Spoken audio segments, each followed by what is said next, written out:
Hi, today we're going to talk about constructivist theory, also known as developmentalist theory, founded by John Piaget. Also in this field, Levi-Vygotsky and Brunner are two important figures. So we're now going to introduce the constructivist theory and show some of the basic ideas within it.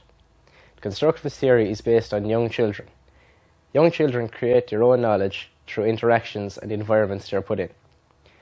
Children are not passive receivers of knowledge. They organise their experiences into more and more complex schemas. As Tony said, children receive new information every day, and they have to organize their ideas into more complex schemas. So in that process of organizing ideas, there are 3 steps involved. The first one is assimilation. It's the process where the children have to fit information into existing schemas or categories. The second step is accommodation. Is when children have to create a new schemas to introduce the new information. And the third step could be positive or negative. The positive is equilibrium and is where they have right schemas. And the disequilibrium is when there is an imbalance between assimilation and accommodation, and the schemas are wrong. Let's see how Wolf deals with that. Let's introduce a new concept into the Wolf schemas. Here you have.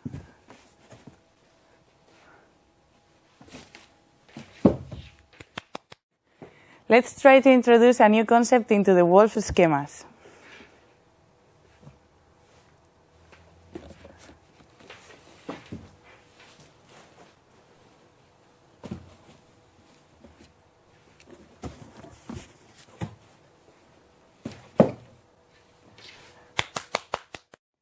Another important theorist of constructivist theory is Vygotsky. He's a contemporary of Piaget, and both are agree in that learning is dependent on the child's development.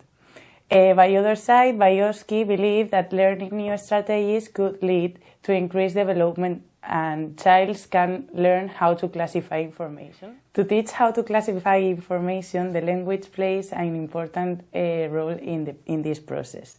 There are 3 parts in this process. The first one is learning, that is understood as the construction of knowledge within a social context. The second one is the learner, that is an active participant in constructing their own knowledge within a social context of interactions. And the third one is language, that plays a central role in cognitive development, and it influences in the way that the people thinks about the world. There are 3 types of speech within this. Social, when adults talk to children. Private, when children process what adults say and try to apply that within their own situation. Also, there is internal, the essence of conscious mental activity when children think about what is already being said.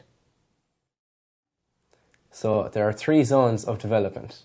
There's a zone of real development, in which a child is presented with a problem and it's able to solve that problem. There's the zone of proximal development, in which a child is presented with a problem, it cannot solve it initially, it then receives help and is then able to solve the problem. Finally, there's the zone of potential development. The zone of potential development means that a child is presented with a problem, it cannot solve the problem, it receives help from an adult and it still cannot solve the problem.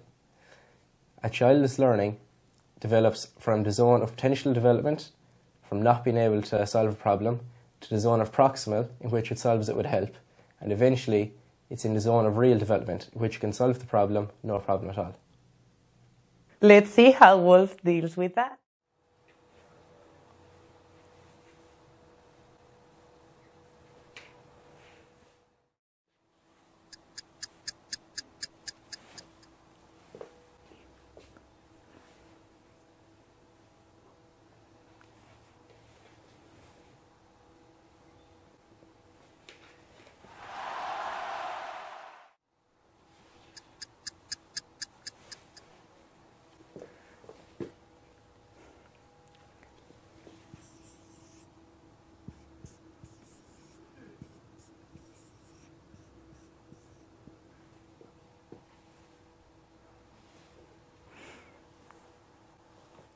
As we can see, the wolf cannot solve the problem.